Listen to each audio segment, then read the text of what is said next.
women are 50% of the world, but they don't represent 50% yet of the money that's invested, right? So for me, it's really critical that women start taking basically charge of their financial future.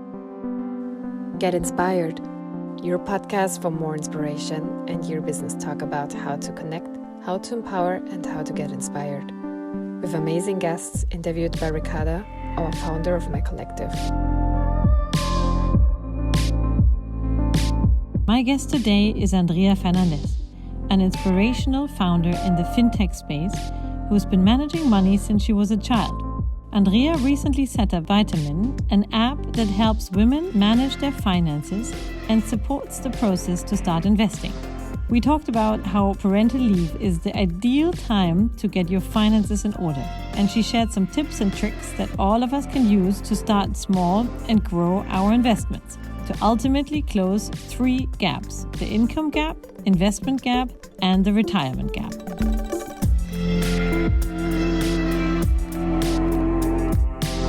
Andrea, welcome to My Collective. It's so great to have you here tonight. The topic of financial literacy is one of our major topics that we're discussing here, and I'm really excited that you are here with us.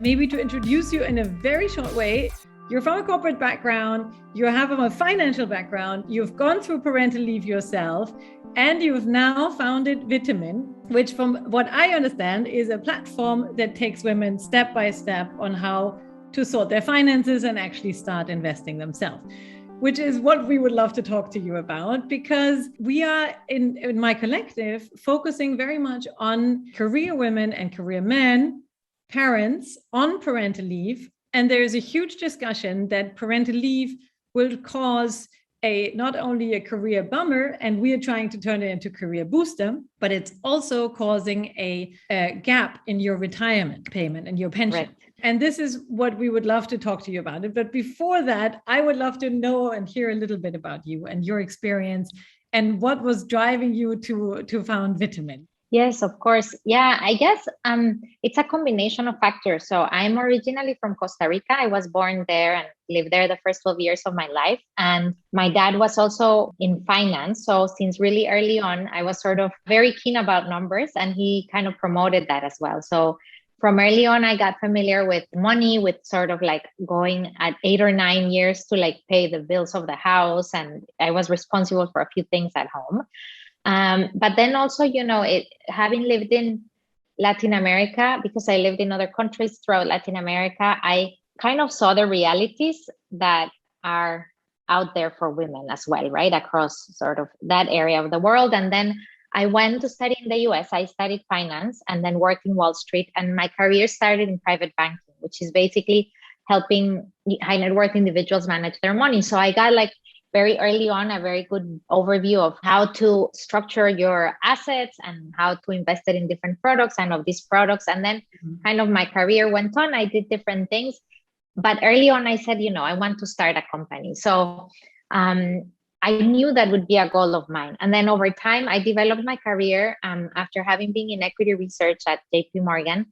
I was there and I covered companies and realized, okay, great. I'm telling all these companies what to do, but I don't really know how to run a company. So I should learn this at some point. Got my MBA and started again, but within a company. I worked at Colgate and got a lot of exposure to marketing.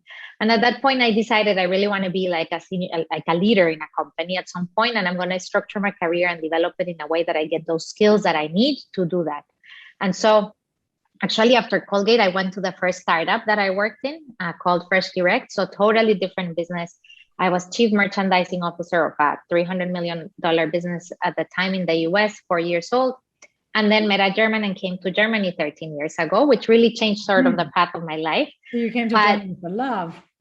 Exactly. And then 13 years ago, I got back into finance. I was living in Munich, working for Allianz Global Investors. And actually after 7 years there, I then had my second maternity leave. And that created some space for me to actually, after having kind of gained all these different experiences, think, okay, what do I want to do with my life? Where do I add value to the world? And at the same time, my sister came to me, who's super bright and also accomplished, but said, I have saved some money and I don't know what to do. And I said, well, start with an ETF And of course, this was like really foreign to her. I did not realize it's just like my sister. I grew up, learning a lot of these things because it was my passion. Maybe you were the one taking care of finances at home since you were 8. It was. I mean, it really is actually to this day. I still, help her quite a lot because it's just something that doesn't come as natural for her. But then I realized, okay, my sister doesn't know this concept. Probably many women don't. And that's when the research started. So I actually started to do research with women. I had sessions at home in Berlin with women. And then we started to talk about this topic. And then I went to Liquid, which is a digital wealth manager in Berlin. I was chief commercial officer of the company. And after Liquid, I said, I really want to, this is my topic. This is my area of passion. I had an idea for this business. And I said, I'm going to start by coaching women one-on-one. And that's kind of what I did for some time. And then last year, after the first round of the pandemic, I think I got a lot of momentum to sort of say it's now or never. I met my co-founder and we started Vitamin. And Vitamin is a place where women can come and learn about finance, but most important, take action on their financial life. Because I strongly believe that it's about action, right? The sooner, the better. And that's basically what we want to enable. Now, listening to you, I'm kind of thinking I'll put my 9 and 10-year-old boys onto setting some bills at home if this is going to make them become an entrepreneur later. I think it's a good start. Okay, but there are 2 elements in it. So one is your parental leave, or also sort of the encounters with your sister. But the other one is also that you want to focus on women. Why women? I mean, I remember from our previous discussion, you were saying that there are a lot of gaps: the retirement gap, the care gap, the payment gap, the investment gap. Are these the reasons why you're focusing on women, or what actually is holding women back? Can you take us a little bit through these 4 different gaps, so to say? Yes, sure. The systemic problem, or the problem we have with women, is it's very obvious in some of these gaps. And at the end of the day, women are 50% of the world, but they don't represent 50% yet of the money that's invested, right? So what happens is there are a few gaps. So there is the pay gap, which in Germany, we know is between 18 to 20%. And it's actually one of the worst countries in Europe in terms of the pay gap. And that means that Can you just women are getting... what kind of pay gap you're talking about? What does it mean? So basically the salary gap between men and women on average is 18 to 20%. And that means that, we tell women you should save between 15 to 20% of your salary. But how could a woman save that much if she is getting already 18 to 20% less, right? Or at least save as much as the male colleague. So this simple gap of the pay gap ends up in less ability to save, or an ability to save less. And therefore that influences how your end result is at retirement. So that's one of the gaps. Then we have this other gap, which is called the care gap. Yes. Which can be driven by the fact that, you decide to take care of family members, whether it is elderly and then you're not contributing to your retirement at the same pace, nor saving at the same pace. And therefore, this influences you at retirement as well. And then that means there are certain hours of the day that mostly women care, certain hours of the day that men care, and it's a disequilibrium, right? And that ultimately... but also it's the fact that sometimes you may be 40 and you have an elderly parent, and you may step out a few years to take care of that, and it's more typical that women do this. And then you have the career gap, which is if you have taken care of your children for some time, or the simple fact that at the end of the day, women spend 4 hours and 16 minutes, I think, about every day in non-paid work, whereas men spend 2 hours and 46 minutes. And so this gap in these hours could accumulate and mean that the career advances at a slower pace. So all of these different things end up having a financial impact on women, which is this retirement gap. Okay. And this retirement gap is pretty big. The retirement gap is that it also is specifically abbreviated if you're going on parental leave, for example, or any kind of leave. Exactly. And right now in Germany, we have a very serious problem with especially the older generations, right? We know that 63% of women make less than 900 euros in retirement money, which ends up being very little money for a person to live on. And it hasn't been that long that we actually started to focus on how we can change the situation. In Germany, it was only until 1977 that women were allowed to get a job without their husband's permission. How do you change it? Can you share some tips? I mean, most yes. of So the I people think listening, they know that there is a gap because you're not getting, I mean, you get a bit of a subsidy during parental leave, but that's basically 70% of your income, or probably not because it's capped at a certain level. But what do you do about it? so for me, it's really critical that women start taking charge of their financial future. And how do you do that? I mean, one easy way to think about it is investing, but at the end of the day is really understanding the different pillars that drive your financial life. So one of the first one is income, right? How much do you make? And this you can drive, as we were talking a bit earlier, like you need to close your own pay gap. You need to advance your career. You need to reach, those levels that you can reach, because out of that income comes your saving capacity. Mm-hmm. And so then is how much do you save, and having saving goals that are, realistic, but also that will enable you to then invest. Then the next piece is investing, starting to invest as early as possible. Why is that so critical? Because, the financial markets have not disappointed over the long term. Okay. So if you look back at the performance of the equity markets, the stock market, it has delivered over the long term between, depending on which index you look at, 7 to 9% a year. If you invest every month and you average into the markets, you will get this return in the long term. And that's something that we really need to change, particularly in Germany. Women have not been used to invest and have not been taught. Because that's where the fourth gap comes in, the investment gap, right? So exactly, investing less money, but it's also less women who are actually as investing.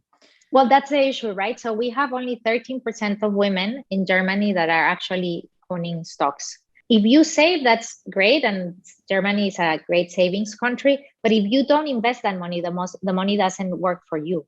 And the sooner you start doing it, the more power you have, because basically the money compounds, or let's say grows by itself on itself every year. So if you think of 100 euros, you invested, by the end of the year, you have 107, and that extra 7% return will now be on the 107 at the end of that year. And so it's kind of exponential growth. And that's where investing comes in. And it's so important to do it, and to do it in a way that is diversified and that is long-term focused. Okay. And that's, so let's say I'm aware of the four gaps, right? I've talked to my male colleagues, and so how much they're making and how much I'm making, I've negotiated more to close the pay gap. I have talked to my husband or my partner, tried to close the care gap, might have been successful or not. And then there is the retirement gap that's sort of resulting out of a parental leave or any kind of sabbatical for that matter. So now I want to invest. What do I do? What's the first step? So basically the first step is deciding how much do you want to save and invest per month.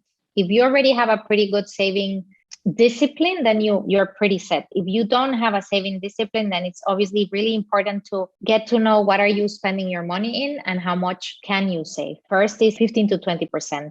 What we recommend and think should be a good goal to have.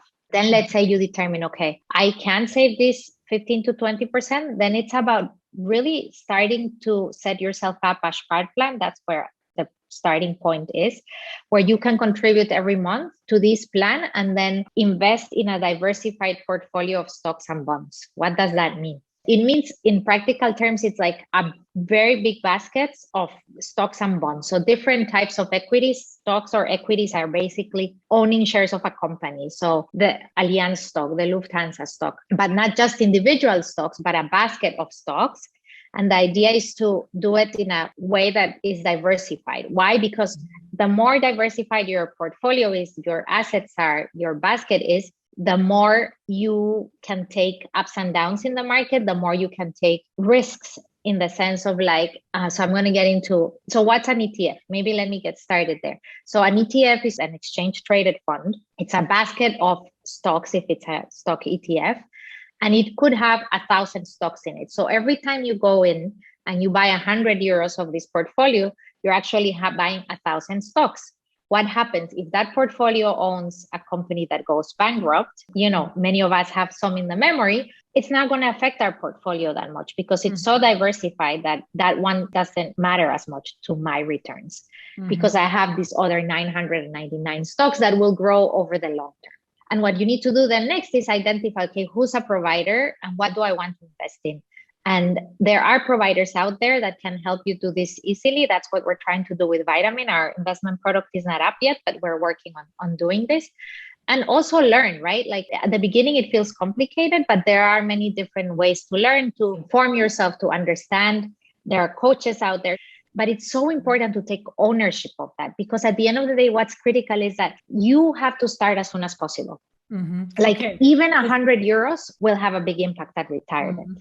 And talk about it. And I think that's what we're going to do now. I think we're going to go into a group, because in a way, I feel like it's, you can also learn from your peers, right? It's not only sort of what their salary is and how they've negotiated, but it's also how they invest, what kind of ETF funds they're using.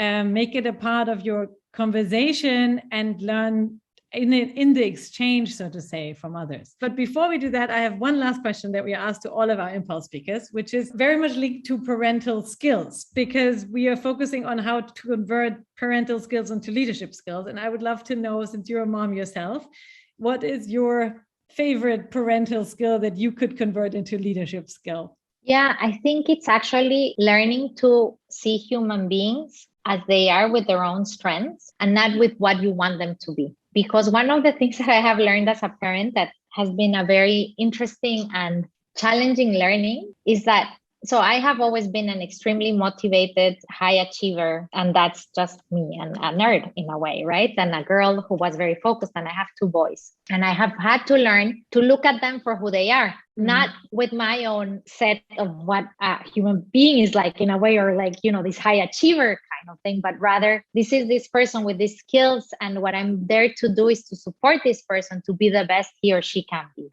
And I find that so useful now, especially because I'm building a team. And like, of course, we're building the team, and we're very actually intentional on the type of culture and people we hire, because we want to build a certain culture, a very human culture. But at the same time, just seeing each of them as individuals and really trying to understand, you know, what is it that drives them? What is their need? How can I actually support them to be the best version of themselves at work? Has been a real learning that I have taken over from the children, actually, because I have now a 6 and a 9-year-old.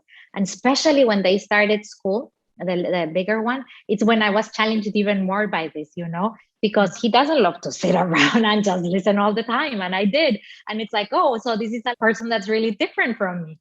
And so I feel like I translate some of that so much now at work, which I find it super useful for leading a team. That's great. Andrea, thank you so much. We wish you all the best for Vitamin. Great stuff. Thank you. A fantastic concept that you have, and all the best from our side. And thank you so much for being with us. You're welcome. It's been a pleasure.